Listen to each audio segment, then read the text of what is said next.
So how are these screens or the excess exposure to TV, mobiles, iPad is actually causing autism is the next doubt. Let us see how actually the screen affects the growing brain of the child. So there are 5 basic points in this. So the first and foremost point is when the kids are watching the screens, or maybe say you are watching the screen, what is that you are actually getting? You are getting a lot of pleasure from it. A lot of dopamine is getting released in your brains and you are getting that high. But all this is coming without any effort from your side. You are just seeing it passively. There is no active interaction in this. So it is almost synonymous to an addiction. An addictive drug also, when you inject into the body or when you take orally, it gives you a high without you actually doing anything. So the same thing is happening with the kids' brains. They are being addicted to it, the pleasure, and they now need not put on any effort to attain the pleasure. Otherwise, how a normal child would seek pleasure? He would play with toys, he would interact with people, he would try to explore things, he would take the things into his hands, observe, make the sounds, use his senses, and then he will derive the pleasure. But now all that is bypassed, and just by passively seeing the screens, the child is getting the pleasure. So why would he even try to go and play in a normal way a kid would do? So this is point number 1.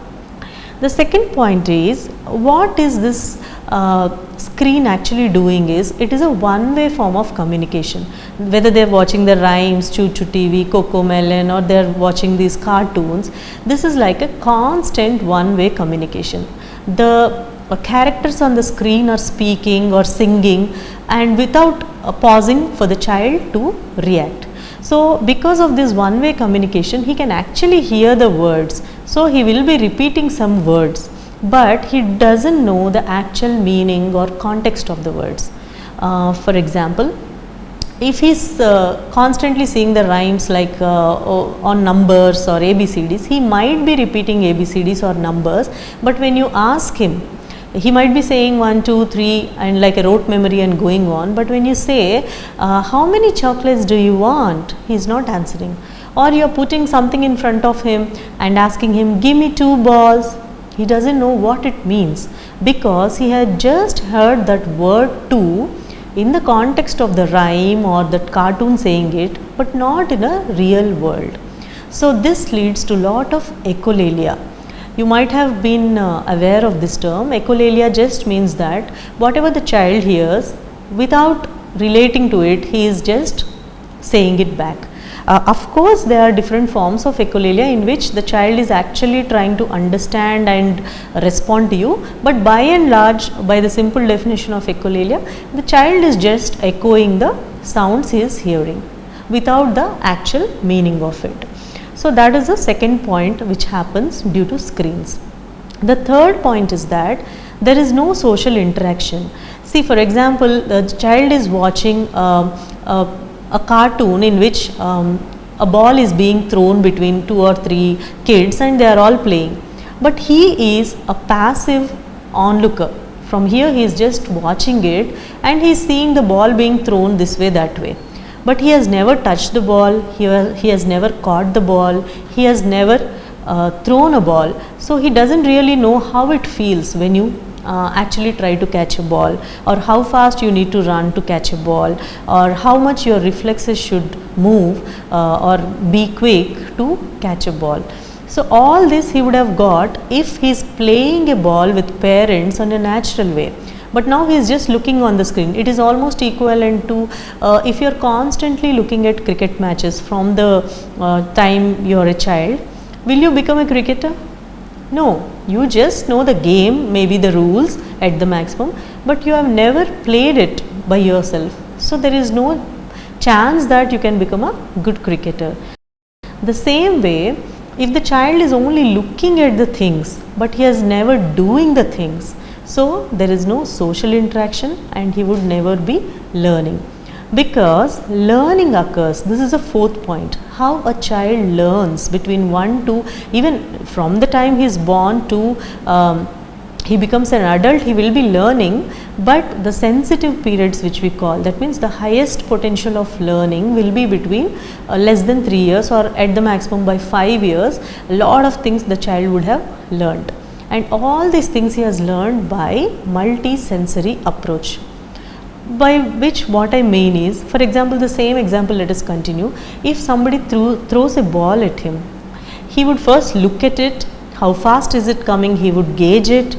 Then there would be some sound which is associated when that ball is falling on the ground, and then he would use his hands and his body to hold the ball, which is the proprioceptive input. And if he is jumping and rolling or quickly falling down to catch it, there is some vestibular input also in it, and then he is touching the ball, so he feels it. Is it soft, is it hard ball, or is it a heavy ball, is it a light ball, is it bouncing, and so on and so forth. So multiple senses of the child are working simultaneously for helping him in playing with the ball. So if all this is eliminated and only two senses are working, which are the vision and the hearing, because they are constantly looking at the screens, what happens to the rest of the senses? The proprioceptive sense, the vestibular sense, the tactile sense, and also the olfactory, gustatory, etc. All these are being not put to use at all. So just like disuse atrophy, which we call in adults, if you don't use a hand for say many years, it will forget its function. It will be very difficult for it to regain its function again. The same way, if you are not using your senses in the early childhood, then at a later phase to integrate them and do an activity would be very difficult. That is a foremost point which is important. That is the basis of the sensory integration therapies which are given in autism kids. So that is a main fourth point. And the fifth point is that the constant light and noise which is coming from these iPads or screens is going to have a deleterious effect on the growing brain of the child. Especially the light will cause a disturbance in the sleep cycle of the child. Because how do you think we know when to sleep? By the time it's night, we all tend to feel sleepy, right? But how is our body perceiving it? That is because of a rhythm called circadian rhythm. There is a hormone which is produced from our brain which is called melatonin, which regulates the sleep cycle, and this melatonin in turn is regulated by sunlight. So only when you are exposed to natural sunlight and in the night to the low light, this hormone will be regulated. So you are constantly in the artificial environment inside your rooms with full lights on and the screens on. Your body over a period of time loses its capacity to differentiate between day and night. That is the most common reason why most of these kids have problems with sleep. Either they don't sleep early, or they sleep but they are having very disturbed sleep, or they wake up very early or in the middle of nights with night terrors, etc. And most of them are actually sleeping in the early morning hours or up to noon. So very haphazard kind of cycle would be there. And same way, this excess noise is going to have an effect on the growing brain, and that actually is hampering the other kinds of sounds they are hearing in their surroundings. They are hardly hearing anything else but these screens. This is almost similar to, you can see, if somebody is immersed in some serial or some game, you call them 10 times, they just respond, and when you ask what did I say, they are like, I don't know, you said something, sorry, I didn't hear. But these kids who actually don't even have that much of language also, so they are not even hearing what the other adults are conversing, because this screen is so engaging. So whatever is engaging, they are totally into it. Just like us adults, we are also addicted most of the time to our screens and phones, and just because we are already grown up and we are verbal, we don't have these problems. But if we were also born in this generation, we would probably become like these kids. The statistics have also shown that autism is rising rampantly in the whole world. It is not just in India or America or Europe, but they have seen a significant difference in developed countries or the countries which are economically very progressive, in which these screens and iPads etc. are of maximum use. And the countries which are on the poorer side, maybe the African countries kind of things, or the countries with a lot of rural population, have actually not seen such significant rise in autism, which itself is saying that there is a direct connection between the screen exposures and autism risk or the virtual autism risk.